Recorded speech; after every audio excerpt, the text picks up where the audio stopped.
আল্লাহ তাআলা দাউদ আলাইহিস সালামকে এমন সুন্দর একটি কণ্ঠ দান করেছিলেন, পৃথিবীর কোন মানুষকে এত সুন্দর কণ্ঠ আল্লাহ তাআলা দান করেন নাই। এমন সুমধুর কণ্ঠ দিয়েছিলেন, পৃথিবীর অন্য কোন নবী পয়গম্বরকে আল্লাহ তাআলা দেন নাই। কিন্তু আমাদের রাসূল নবী মুহাম্মদুর রাসূলুল্লাহ সাল্লাল্লাহু আলাইহি ওয়াসাল্লাম, এটা ভিন্ন কথা। তার সাথে কোন নবী পয়গম্বরের সঙ্গে তুলনা করা যাবে না।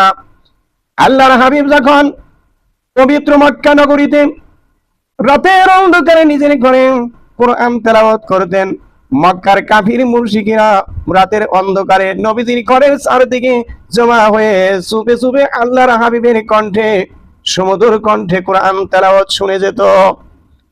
ইয়াউমাল কিয়ামতের দিন কোটি কোটি জান্নাতীদের সম্মুখে হযরত দাউদ আলাইহিস সালামকে আল্লাহ তাআলা ডেকে বলবেন, দাউদ নবী গো, তুমি আজ কিয়ামতের ময়দানে কোরআন শরীফ থেকে তুমি তেলাওয়াত শোনাইয়া যাও। দাউদ আলাইহিস সালাম যখন জাব্বুর কিতাব পড়তেন, দাউদ আলাইহিস সালামের কণ্ঠ আসমানের দিকে 2 মাইল পর্যন্ত চলে যেত, জমিনে চতুর্দিকে 2 মাইল পর্যন্ত চলে যেত। আকাশের সমস্ত পাখি জমা হয়ে যেত, বনের হিংস্র পশু আসতো, গবাদি পশুগুলো আসতো, সমুদ্র থেকে বিরাট বিরাট মাছ চলে আসতো।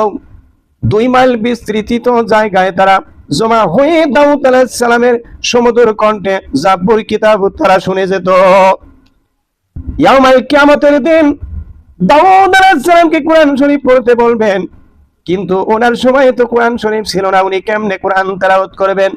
জবাব হলো, আল্লাহ যখন বলবেন এ দাউদ পড় কোরআন শরীফ থেকে, হুকুম করার সঙ্গে সঙ্গে দাউদ নবী 30 পারা কোরআনের হাফেজ হয়ে যাবে। দাউদ নবীর তেলাওয়াত শুরু হয়ে যাবে। দাউদ আলাইহিস সালামের সুমধুর কণ্ঠে কোরআন তেলাওয়াত শুনে মানুষগুলো আবেগে মন্ত্রমুগ্ধ হয়ে যাবে। কোটি কোটি বছর কেটে যাবে, কিন্তু মানুষ এইটা টের পাবে না। তাই আমি আজকে বলবো, দুনিয়ায় যারা কোরআন শরীফের তেলাওয়াত নিয়মিত করবেন, এই নিয়ামত তারা সেই দিন পেয়ে যাবেন, তারাই ওই দাউদ আলাইহিস সালামের কণ্ঠ শোনার উপযোগী হয়ে যাবেন। আজকে আমি আহ্বান করব, যারা কোরআন শরীফের তেলাওয়াত করেন না অথবা যারা কোরআন এখনো শিখতে পারেন নাই, আজকে তাদের আহ্বান করব, আপনারা কালকে মাদ্রাসার নিয়মিত ছাত্র হয়ে যান। আর যদি কোরআন শরীফের আয়াত না শিখে মৃত্যুবরণ করেন, তাহলে আপনারা আফসোস করবেন ওই মাহফিলের দিনে। কোরআন শরীফের তেলাওয়াত শেখার জন্য যদি আপনি প্রস্তুতি নেন, আর এই অবস্থায় যদি আপনার মৃত্যুর পরোয়া না আসে, মহান আল্লাহ তাআলা আপনার পেছনের সমস্ত গুনাহ মাফ করে দিয়ে সেই জায়গায় আপনার নামে নেকিতে পরিপূর্ণ করে দিবেন।